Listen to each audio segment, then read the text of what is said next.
propaganda hier so gooi nie. Dit is nie 'n staat wat gelukkig is nie, en dit is nie 'n staat wat ek ooit in wil bly nie. Dit is nie 'n staat of 'n denkwyse wat ek sou wil sien in Afrika nie. So, daar is definitief my opinie, en ek sou dit ook sterk aanmoedig vir enigiemand wat wil geluk of vryheid hê. Onthou om te like en subscribe, ek vergeet altyd. Onthou om te like en subscribe. April 2025 en Donald Trump sit in sy Oval kantoor en teken af op uitvoerende bevelle wat tariewe laat neerstort op Afrika lande. Lesotho staar 50% tariewe in die gesig, Madagaskar 47%. Ons tuiste, Suid-Afrika, 31%, onder andere. Die boodskap is duidelik. Amerika eerste, Afrika laaste.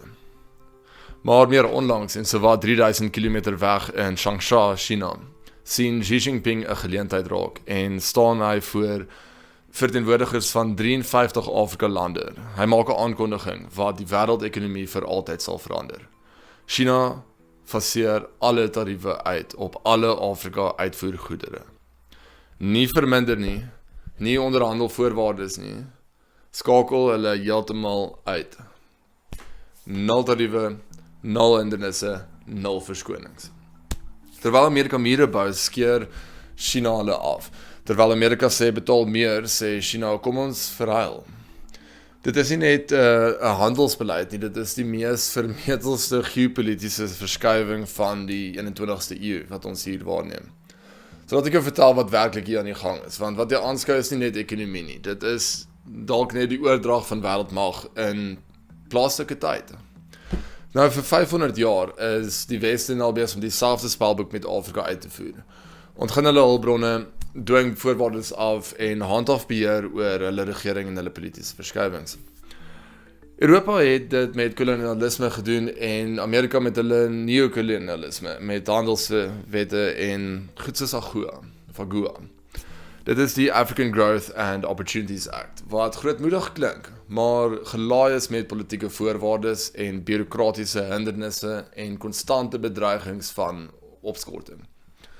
En nou, wel AGOA verval in September van hierdie jaar en die ekonome sê dat Trump se baie selfbeskermende handelsbeleid beteken dat AGOA heel waarskynlik nie gaan hernie word nie.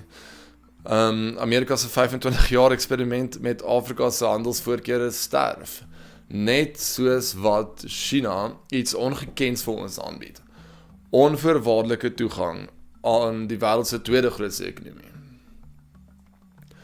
Maar hier is vir die oomblik actually bietjie van 'n revolusionêre oomblik maak, is China bied nie net marktoegang aan nie, maar waardigheid.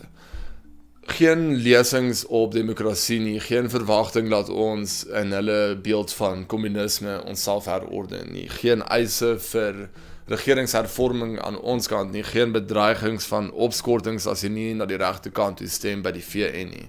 Net eenvoudige, kragtige ekonomie. Jy produseer, ons koop. Jy maak wins, ons maak wins. Saam styg ons. Dink aan wat dit beteken vir die Keniaanse avo-boer, die koffieboer, die Ghanese chocolatier, die Suid-Afrikaanse tegnologie ondernemer. Vir die eerste keer in ooit sit die Suid-Afrikaanse en Afrikaanse ondernemer, of Afrikaan ondernemer, met 'n gelyke voet in 'n kompeterende mark van meer as 1,5 miljard mense en verbruikers. Hier is nou met Afrika ingesluit, saam met China se mark. Geen willekeurige hindernisse nie, net suiwer ekonomiese geleentheid. Maar let wel, dit is nie liefdadigheid nie, dit is definitief strategie. En China se strategie is briljant in sy eenvoud. Nou, hulle gaan ook hieruit baat, onthou, China kort 'n klomp natuurlike hulpbronne, en van staal maak tot tegnologie. Hulle baat nou ook verskriklik baie uit die ontginning van die hulpbronne, want onthou, dit beteken goedkoper pryse aan daai kant ook, vir die fabrieke wat hierdie goedjies koop by ons mense. Nou, terwyl Amerika 'n basiese 10% tarieflyn ingestel het vir alle lande in April, nou nie net Afrika lande nie, het China nou gedraai so in die teenoorgestelde rigting. Die kontras kan nie regtig skerper wees nie. Een supermag sê, betaal om te speel en die ander een sê kom ons speel saam. Die tydsberekening, wel dis natuurlik ook nie 'n ongeluk nie, suiwer genialiteit. Trump se tariefoorlog tref onder meer die Afrika lande baie hard en erger so teen China. Dit verwoes ons ekonomie. Die internasionale monetaire fonds, die IMF, het voorheen gewaarsku ook laat Sub-Sahara Afrika is waarskynlik die streek wat die hardste getref gaan word deur die handelsoorlog hier van hulle. So China tree hierso in met 'n oplossing, baie anders aan wat hulle gedoen het met Rusland se sanksies. Nou let wel, hier is nou nie sanksies nie. Wel, ons kyk dalk actually na sanksies. Maar ander punt, hierdie is nie sanksies nie, maar met vriende soos hierdie, jy weet, hierdie is sagte mag op sy mees gesofistikeerde. China verstaan iets wat die Weste vergeet. Invloed word nie deur lesings gebou nie, maar deur resultate. En die resultate wys reeds. Dit gaan oor groot handelsvolumes, meer as enigiets.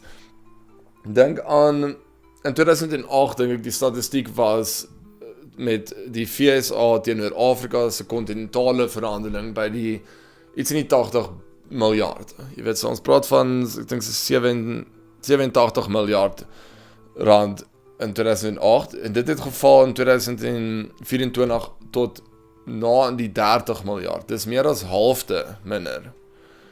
China staan egter op amper die 300 miljard. Dis 10 keer meer. So kom ons wees eerlik oor wat China in verhuil wil hê. Dit is nie altruïsme nie. Dit is belegging. Die ding is, Afrika sit met 'n bevolking wat gaan boom redelik binnekort. So ons is nou nog arm, ja, en ons het nie die ouers wat nou lekker kan kyk na die kinders nie, maar ons word stadig groot. Ons het baie jong mense op hierdie kontinent. Nou, jy wil veral hierdie bevolking sê tussen die ouderdomme van 25 tot 45, sê eintlik maar 55, maar ideaal wil hulle nog meer aan die jonger kant hê om seker te maak hulle kan die gewig dra van die aftreende bevolking en ook natuurlik die groeiende bevolking, die kinders. So China se ontploffing is nou besig om te stagneer, veral met daai een kind wet van hulle. So in die volgende 30 tot 40 jaar gaan hulle definitief begin afgaan. India gaan aanhou opgaan. Europa is lankal besig om uit te val. Hulle gaan uitval is nou 'n sterk woord want ons praat van 'n wêreld wat meer ontwikkelende lande is. Ons gaan voorkom. Ons gaan 'n moerse verbruikermark wees om na toe te kom en onthou in gedagte ook dat met hierdie handelsoorlog wil jy soveel as moontlik verbruikers aanmoedig om ook nou weer wederzijds met jou handel te dryf. Kom ons koop nog meer goed by China. Die vraag is nie of China of iets in verhuil wil hê nie. Natuurlik wil hulle en dis heel billik. Die vraag is, kan Afrika hierdie benut? Kan ons 'n werklike ekonomiese mag bou met hierdie kontinent en nie net skuif van een afhanklike baba wees van die Weste na 'n ander afhanklike baba wees van die Ooste nie? Die Weste het vir eeue lank vir Afrika sê wat ons kan doen, wat ons nie kan doen nie.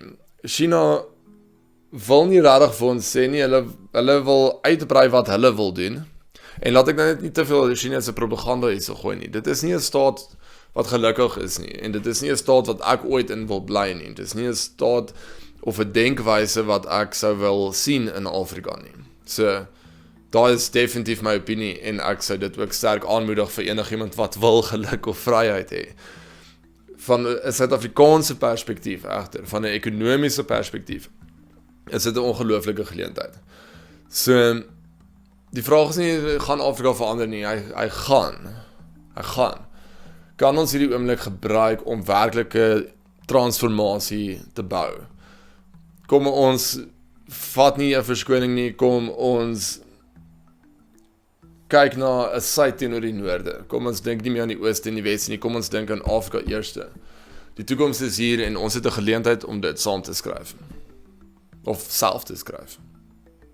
Dit was Patrick Kennedy en die wonder van Afrikaans. Baie dankie vir luister. Ek waardeer dit.